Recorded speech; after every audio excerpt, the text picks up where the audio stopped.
नमस्कार विद्यार्थी मित्रांनो, आज आपण प्रकरण 4 सहकारी संस्थेची स्थापना हे बघणार आहोत। आपले जे 3 प्रकरण आहेत, मला वाटतं आपण पेज नंबर सहकारी संस्थेची जी मी तिसरं प्रकरण तुमचं घेतलं होतं, सहकाराची तत्त्व, तर त्याच्यामध्ये 2 प्रकारची तत्त्व होती। एक होतं पुनर्निर्धारित तत्त्वे आणि दुसरं होतं सर्वसामान्य तत्त्वे। तर त्याच्यामध्ये तुम्हाला सांगण्याचं तात्पर्य माझं इतकंच आहे की मागच्या वेळेस मी तुम्हाला बोलली होती की ह्या प्रकरणामधलं पुनर्निर्धारित तत्त्व तुम्ही लिहू नका, पण मी नंतर जेव्हा कागद बघितला आपला ओमिट झालेल्या पोर्शनचा, तेव्हा त्याच्यामध्ये पुनर्निर्धारित तत्त्व तुम्हाला परीक्षेला विचारण्यात येतील आणि सर्वसामान्य तत्त्व जे मी आत्ता घेणार होती ते विचारण्यात येणार नाही। म्हणजे माझ्याकडे त्या दिवशी कागद नसल्यामुळे मी तुम्हाला सांगितलेलं, पण तुम्ही आता हे लक्षात ठेवा सगळ्यांनी की तुम्हाला परीक्षेला पुनर्निर्धारित तत्त्व विचारण्यात येतील। म्हणजे तुम्ही काय करायचं आहे, तुमची जी वर्गपाठाची किंवा गृहपाठाची वही आहे त्याच्यामध्ये तुम्ही ते पुनर्निर्धारित तत्त्व जी आहेत ती लिहून ठेवा, जी मी तुम्हाला शिकवलेली आहेत। आणि सर्वसामान्य तत्त्व तुम्हाला परीक्षेला विचारणार नाही, जो आपला ह्याच्यानंतरचा टॉपिक होता, तर ते मी शिकवत पण नाही। मग ते पुनर्निर्धारित तत्त्व मी त्या दिवशी स्पष्टीकरण दिलेलं होतं तुम्हाला। मग तुमचं आता काम आहे की तुम्ही काय करा, तुमच्या वर्गपाठाच्या वहीमध्ये पुनर्निर्धारित तत्त्व लिहून टाका आणि सर्वसामान्य तत्त्व आपल्याला परीक्षेला विचारणार नाही आहेत, त्यामुळे सर्वसामान्य तत्त्व तुम्ही लिहू नका आणि मी त्याचं स्पष्टीकरण पण देत नाही। म्हणजे आपलं हे झालं प्रकरण 3चं। आता बघा, आपलं प्रकरण 4 जे आहे ते आहे सहकारी संस्थेची स्थापना, जे तुम्हाला इथं डेस्कटॉपवरती दिसत आहे। तर सहकारी संस्थेची स्थापना हे आपलं 4थं प्रकरण सुरू होत आहे आणि 3ऱ्या प्रकरणामध्ये जे पुनर्निर्धारित तत्त्वाचे जेवढे पण ऑब्जेक्टिव्ह असतील तेवढेच तुम्ही करून ठेवा। बाकीचे तुम्ही ऑब्जेक्टिव्ह आपल्या वहीत तुम्हाला जी मी 3री वही सांगितली त्याच्यात लिहायला सुरुवात करा। तर आपलं जे प्रकरण 4 आहे सहकारी संस्थेची स्थापना, त्याच्यामध्ये स्वातंत्र्यप्राप्तीनंतर देशात सहकाराचा विकास मोठ्या प्रमाणावर झाल्याने विविध क्षेत्रामध्ये सहकारी संस्था स्थापन होतात। ग्रामीण तसेच शहरी भागातसुद्धा सहकाराचा विस्तार झाल्याचे दिसून येते।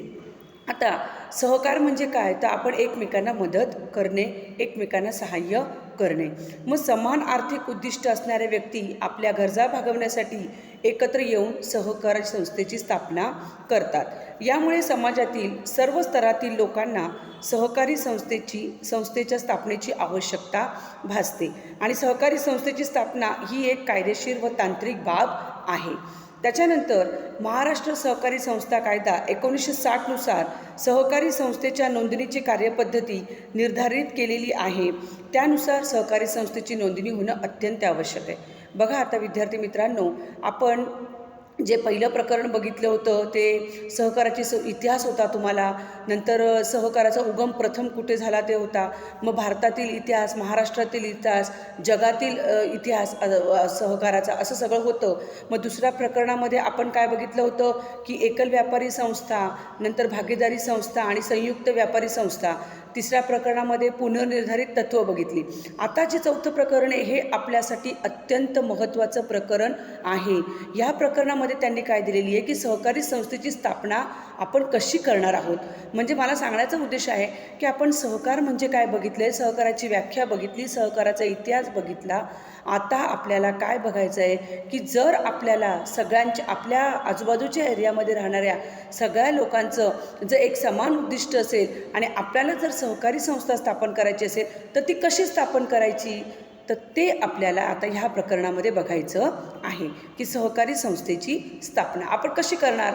तुम्ही आता सहकार जेव्हा शिकायला सुरुवात केली आणि मी सारखं म्हणते सहकारी संस्था असं काम करते, समान उद्दिष्ट असलेले लोक एकत्र येतात, ते आर्थिक राहणीमान उंचावते, आपण त्यांना बचतीची सवय लावतो। मग कधीतरी प्रश्न आला असेल तुमच्या मनामध्ये की मग बरं आपल्याला अशी संस्था स्थापन करायची असेल तर आपण अशी कशी करणार आपण ती संस्था स्थापन, तर ते आता आपण ह्या प्रकरणामध्ये बघणार आहोत। बघा, सहकारी संस्थेची स्थापना। सहकारी संस्थेला कायदेशीर अस्तित्व प्राप्त होण्यासाठी तिची नोंदणी महाराष्ट्र सहकारी संस्था कायदा 1960 नुसार होणे बंधनकारक आहे. सहकारी संस्थेची स्थापना ही प्रवर्तन अवस्था आणि नोंदणी अवस्था अशा 2 अवस्थांमधून होत असते. सहकारी संस्थेची स्थापना आपण 2 ह्याच्यामधून करतो. एक आहे प्रवर्तन अवस्था आणि दुसरी आहे नोंदणी अवस्था. 12वीला गेल्यानंतर तुम्हाला ह्याचा थोडा अभ्यास आहे. मागच्या वर्षी 12वीलाच होता हा चॅप्टर, पण यावर्षी त्यांनी 11वीला दिला, कारण सहकारामध्ये सहकारी संस्थेची स्थापना अत्यंत महत्त्वाची आहे. म्हणजे तुम्हाला काय करायचं आहे की सहकारी संस्था स्थापन होण्यासाठी 2 अवस्थांमधून सहकारी संस्थेला जावं लागतं. त्याच्यातील पहिली अवस्था आहे प्रवर्तन अवस्था आणि दुसरी अवस्था आहे नोंदणी अवस्था. तर बघा, आता मी तुम्हाला एक साधं उदाहरण देते. बघा की तुमच्या आता आपला हा ग्रामीण भाग आहे डहाणूसारखा, आणि इथे बघा जास्त लोकांचा व्यवसाय जो आहे तो मच्छीमारीचा आहे. म्हणजे लोक काय करतात, ते मच्छी विकायचा बिझनेस करतात. ते मग आपल्या धाकटी डहाणू भागामध्ये एक मच्छीमार सहकारी संस्था आहे, जे मच्छीमारीचा बिझनेस करतात त्यांच्यासाठी.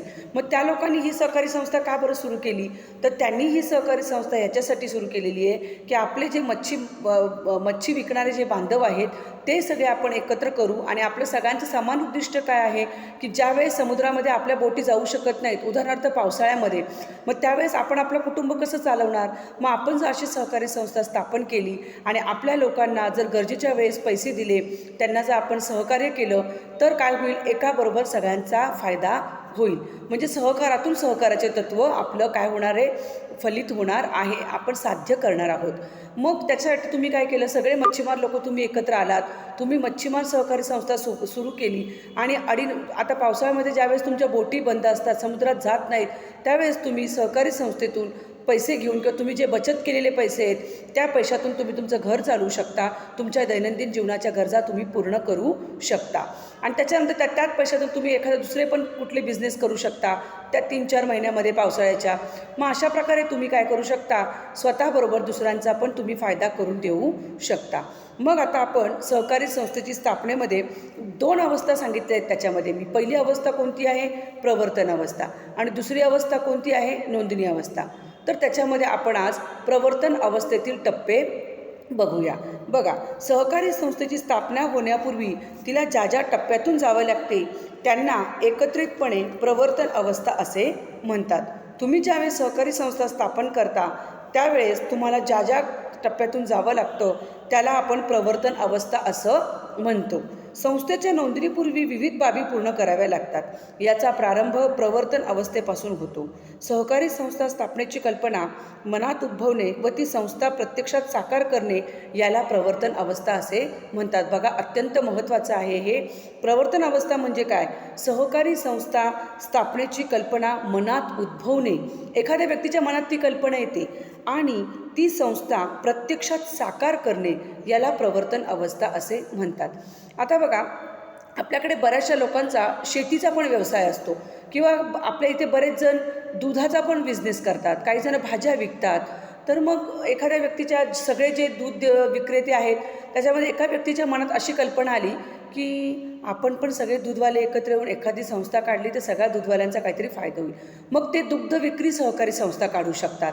शेती करणारे सगळे शेतकरी ते शेती सहकारी संस्था काढू शकतात. तुम्ही जर एखाद्या कंपनीमध्ये औद्योगिक क्षेत्रात कामाला असाल तर औद्योगिक सहकारी संस्था तुम्ही काढू शकता. तुम्ही जर एखाद्या गोष्टीवरती प्रोसेस करत असाल, फॉर एक्झाम्पल आता आपण घेऊया, आपल्या इथे चिकू जास्त आहे डहाणूमध्ये, घोलवड भागामध्ये ह्या. मग चिकूपासून तुम्ही चिकूचा ज्यूस तयार करणे, चिकूचे चिप्स तयार करणे, चिकू जे आहेत ते विकणे.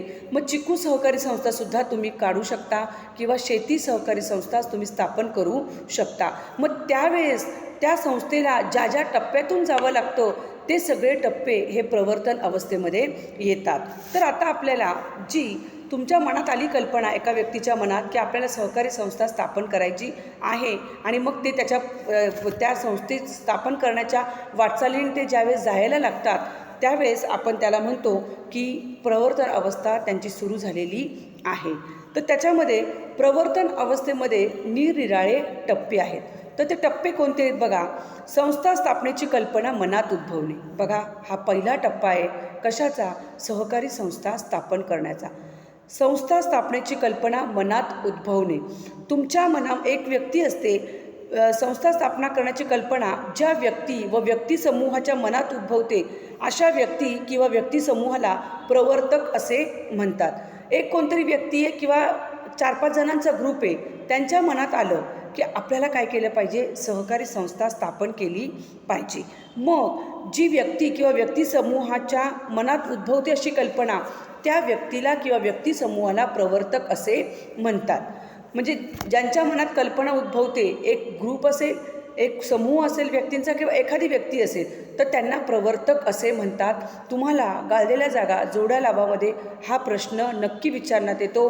प्रवर्तक, संस्था स्थापनेची कल्पना मनात उद्भवणे, हे त्याचं हे आहे। किंवा गाळलेल्या जागामध्ये कसं येईल, संस्था स्थापनेची कल्पना मनात उद्भवणे, याला टिंबटिंब असे म्हणतात। मग त्याला काय म्हणतात, प्रवर्तक असे म्हणतात। हे विसरायचं नाही, अत्यंत महत्त्वाचं आहे।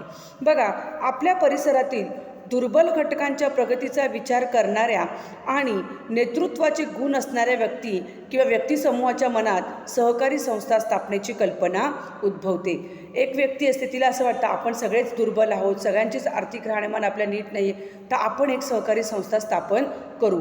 हे झालं तुमच्या सहकारी संस्था स्थापन करण्याचा पहिला टप्पा, संस्था स्थापनेची कल्पना मनात उद्भवणे। बघा, त्याच्यानंतर आपला जो दुसरा पॉईंट आहे तो आहे मनातील कल्पनेचे तपशीलवारपणे परीक्षण करणे।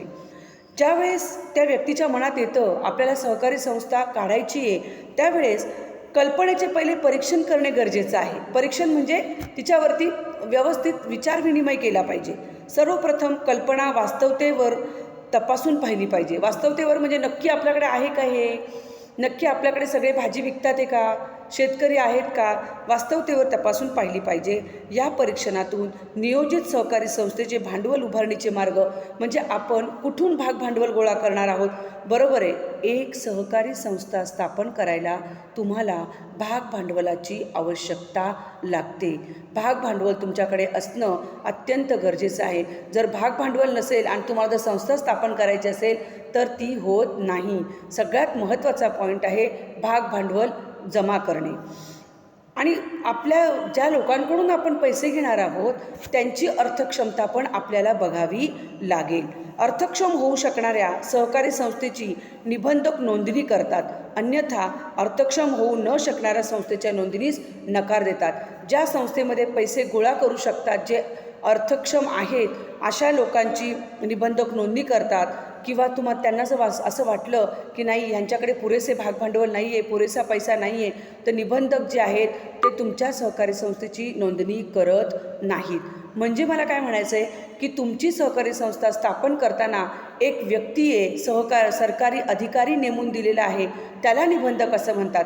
हा सरकारी अधिकारी तुमच्या संस्थेची नोंदणी करतो, तुम्हाला संस्थेला मान्यता देतो, तेव्हाच तुमची संस्था काम करू शकते। आणि तो सरकारी अधिकारी म्हणजे निबंधक। तर तुमची जर संस्था अर्थक्षम असेल, तुमच्याकडे व्यवस्थित पैसे असतील, तर तो तुम्हाला काय देणार आहे, मान्यता देणार, नोंदणी देणार, नाहीतर तो तुम्हाला नोंदणी देणार नाही। ही झाली आपली दुसरा टप्पा, मनातील कल्पनेचे तपशीलवारपणे परीक्षण करणे। नंतर आपला तिसरा टप्पा आहे अनौपचारिक सभेचे आयोजन करणे। बघा, अनौपचारिक सभेचे आयोजन करणे म्हणजे सहकारी संस्था स्थापनेची कल्पना मनात निश्चित केल्यानंतर प्रवर्तक परिसरातील लोकांना त्याची सुचलेली कल्पना त्यांना सांगतो, पटवून देतो आणि त्या सभेत नियोजित सहकारी संस्थेची गरज व फायदे पटवून देतात। या सभेत संस्थेचे उद्देश, कार्यक्षेत्र, व्यवसायाचे स्वरूप, संस्थेचे प्रस्तावित नाव इत्यादी बाबी निश्चित करण्यात येतात। हा जो प्रवर्तक असतो, ज्याच्या मनात कल्पना आलेली असते, तो आपल्या आजूबाजूच्या लोकांना ती कल्पना बोलून दाखवतो आणि तो काय करतो, त्याचे फायदे सांगतो की आपण जर एकत्र आलो तर आपण काय करू शकतो आणि त्या संस्थेचा आपला उद्देश काय आहे, आपलं कार्यक्षेत्र कुठून ते कुठपर्यंत असणार आहे, आपल्या गावापुरती मरेल, आपला कुठल्या प्रकारचा व्यवसाय आहे आणि आपल्या संस्थेला आपण नाव काय द्यायचं, ह्या सगळ्या बाबी निश्चित करण्यात येतात। तिसऱ्या टप्प्यामध्ये तो आहे अनौपचारिक सभेचे आयोजन। ज्या लोकांना तुम्हाला एकत्र करायचे, ज्या लोकांना घेऊन तुम्हाला सहकारी संस्था स्थापन करायची, त्या लोकांना प्रवर्तकांनी म्हणजे ज्याच्या मनात कल्पना आहे त्यांनी सांगितलं पाहिजे की बघा आपल्याला अशी हे सुरू करायची आहे संस्था, तर आपल्याला इतकं भागभांडवल लागेल, आपण अशा प्रकारे व्यवसाय करूया आणि त्याच्यानंतर आपण सहकारी संस्थेला असं नाव देऊया. मग ती लोकं जर अनौपचारिक सभेमध्ये जर लोकं तयार झाली तर मग आपण आपल्या पुढच्या टप्प्याकडे वळतो आणि तो टप्पा आहे साधन सामग्री गोळा करणे. आता सहकारी संस्था सुरू करताना प्रवर्तकाला काही साधन सामग्री गोळा करावी लागते. मग काय असते ती साधन सामग्री? तर संस्थेच्या स्थापनेसाठी जागा लागते आपल्याला सगळ्यात पहिले. मग तुम्ही ती स्वतःची घ्या किंवा तुम्ही सध्या भाड्याने घ्या. नंतर संस्था नावारूपाला आल्यानंतर तुम्ही तुमची जागा स्वतःची विकत घेतली तरी चालेल, तोपर्यंत तुम्ही भाड्याने वापरा. म्हणजे जागा, स्थापनेसाठी जागा हे सुद्धा सहकारी संस्थेसाठी अत्यंत महत्त्वाचं आहे. नंतर लागेल तुम्हाला फर्निचर, टेबल, खुर्च्या, फॅन, ट्यूब या सगळ्या गोष्टी. नंतर स्टेशनरी लागेल, वह्या वेगवेगळ्या प्रकारच्या, पेन्सिल्स, अजून तुम्हाला स्केल लागतील, तुम्हाला पेन लागतील, रबर लागेल, अजून स्टेपलर, पिना, फुलस्केप इत्यादी. हे सगळं स्टेशनरी तुम्हाला लागेल. आणि विहित नमुन्यातील अर्ज करावा लागेल तुम्हाला निबंधकाकडे. वेगवेगळ्या कुटुंबातील किमान 10 व्यक्ती पाहिजेत. बघा, सहकारी संस्था सुरू करताना एकाच कुटुंबातील 10 व्यक्ती चालत नाहीत. ही गोष्ट अत्यंत महत्त्वाची आहे विद्यार्थी मित्रांनो, लक्षात ठेवा. सहकारी संस्था स्थापन करताना वेगवेगळ्या कुटुंबातील किमान 10 व्यक्ती असल्या पाहिजेत. 10पेक्षा जर कमी असतील तर तुम्ही सहकारी संस्था सुरू करू शकत नाही. आणि 10च्या पेक्षा कितीही जास्त असू शकतात. मग ती तुम्ही सगळे मिळून काय करू शकता? सहकारी संस्था सुरू करू शकता. याशिवाय संस्थेच्या नोंदणीसाठी नोंदणी अधिकाऱ्याकडे विहित नमुना अनुसार अर्ज सादर करायला लागतो. बघा, हे पण अत्यंत महत्त्वाचं आहे. गाळलेल्या जागाला विचारतील की सहकारी संस्थेसाठी वेगवेगळ्या कुटुंबातील किमान टिंबटिंब व्यक्तींची आवश्यकता असते. किती व्यक्तींची? 10 व्यक्तींची आवश्यकता असते. आणि त्याच्यानंतर तुम्हाला जो निबंधक आहे, नोंदणी अधिकारी आहे, त्याच्याकडे तुम्हाला नमुना मध्ये अर्ज करावा लागतो. हे पण गाळलेल्या जागा किंवा जोड्या लावामध्ये विचारतात. नोंदणीसाठी नोंदणी अधिकाऱ्याकडे विहित नमुना टिंबटिंबनुसार अर्ज सादर करावा लागतो. तर कशानुसार सादर करावा लागतो? नमुना नुसार सादर करावा लागतो. आणि साधन सामग्री गोळा करण्याचा खर्च प्रवर्तकच करीत असतो. हे झालं आपलं चौथा पॉईंट. त्याच्यानंतर 5वा पॉईंट आहे आर्थिक योजना तयार करणे. बघा, सहकारी संस्थेला आपली नियोजित उद्दिष्टे साध्य करण्यासाठी भांडवलाची अत्यंत आवश्यकता आहे. अत्यंत महत्त्वाचं आहे विद्यार्थी मित्रांनो. भांडवल जर नसेल तर तुम्ही सहकारी संस्था चालवू शकत नाहीत. सहकारी संस्था आपलं काम करू शकत नाही. म्हणून सहकारी संस्थेला आपली नियोजित उद्दिष्ट साध्य करण्यासाठी भाग भांडवलाची गरज असते. सहकारी संस्थेचा आकार व प्रकारानुसार भांडवलाची गरज भागवावी लागते. त्यासाठी भांडवल उभारणीचे मार्ग निश्चित करावे लागतात. भाग विक्री ठेवी, सहकारी बँका व वित्तीय संस्था यांच्याकडून तुम्हाला कर्जाच्या रूपाने पैसे घ्यायला लागतात आणि भाग भांडवल गोळा करावं लागतं. आणि त्याच्यानंतर आपला 6वा पॉईंट आहे दस्तऐवज व कागदपत्र तयार करणे. हा सुद्धा अत्यंत महत्त्वाचा टप्पा आहे प्रवर्तन अवस्थेमध्ये. आणि हा शेवटचा टप्पा आहे प्रवर्तन अवस्थेचा, दस्तऐवज व कागदपत्र तयार करणे. आता दस्तऐवज आणि कागदपत्र तयार करणे याच्यामध्ये तुम्हाला पहिला नमुना मध्ये अर्ज करावा लागेल. तसेच तुमची सभासदांची यादी, किती सभासद आहेत त्यांची नावं, संस्थेचे पोटनियम, नोंदणी पूर्व सभेचा नोंदणी म्हणजे तुमची ज्यावेळेस तुम्ही पहिली अनौपचारिक सभा घेतलेली होती नोंदणी व्हायच्या आधीची, त्याचा तुम्हाला त्या सभेचं पूर्ण इतिवृत्त म्हणजे इतिहास, म्हणजे काय काय झालं आपलं त्या सभेमध्ये, ते सुद्धा तुम्हाला द्यावं लागणार आहे. त्याच्यानंतर तुम्ही जिथे जागा घेणार आहात, तुम्ही जिथे सहकारी संस्था सुरू करणार आहात, तिथल्या इमारत मालकाचे ना हरकत प्रमाणपत्र पाहिजे आपल्याला. की एक जी कोणी मालक असेल त्याच्याकडनं आपल्याला NOC घ्यावं लागेल, ना हरकत प्रमाणपत्र घ्यावं लागेल की आम्हाला संस्था चालवण्यासाठी तुमची कोणत्याही प्रकारची अडचण नाही आहे तुमच्या जागेमध्ये. हे नंतर सभेत हजर असणाऱ्या सभासदांची नावं, सहाय्यांचे पत्रक इत्यादी कागदपत्रे आपल्याला लागतात. आणि अशा प्रकारे नियोजित सहकारी संस्थेच्या स्थापनेतील प्रवर्तन अवस्था पूर्ण होऊन नंतर संस्थेची नोंदणी अवस्था सुरू होते. म्हणजे दस्तऐवज व कागदपत्र तयार झाले की मग आपल्या संस्था दुसऱ्या टप्प्यामध्ये जाते. आणि तो दुसरा टप्पा म्हणजे सहकारी संस्थेची नोंदणी अवस्था. मग आज आपण प्रवर्तन अवस्था पाहिलेली आहे. तर आता तुम्हाला हा जो चौथं प्रकरण आहे आणि जी प्रवर्तन अवस्था आहे त्याच्यामध्ये तुम्हाला बघा, आता पहिले मी बघते की आपल्याला ह्याच्यामध्ये आहे का. तुम्हाला मी ओमिट झालेलं पोर्शन लिहून दिलेलं आहे. प्रकरण चौथाचं त्यांनी काय गाळलेलं आहे. सहकारी संस्थेची प्रवर्तकाची कार्ये नाहीत, म्हणजे हा टॉपिक आपल्याला परीक्षेला विचारण्यात येईल. मग हा जर टॉपिक आपल्याला परीक्षेला विचारण्यात येणार असेल तर तुम्ही हा टॉपिक गृहपाठाच्या वहीमध्ये लिहून काढा. कोणता? सहकारी संस्थेची स्थापना आणि पहिलं अर्थ, व्याख्या आणि त्याच्यानंतर व्याख्या आहे का बघते मी, नाही, फक्त प्रवर्तन अवस्था आहे, त्याचा अर्थ आहे तो तुम्ही लिहून काढा. आणि प्रवर्तन अवस्थेतील टप्पे हे सुद्धा तुम्ही लिहून काढा. हे तुम्ही तुमच्या गृहपाठाच्या वहीमध्ये करणार आहात. आणि आता आपलं प्रकरण 4मधला एक टॉपिक पूर्ण झालेला आहे. मी आशा करते की तुम्ही तुमच्या गृहपाठाच्या वहीमध्ये हा टॉपिक पूर्ण लिहून काढणार आहात. Thank you. Stay safe, stay healthy.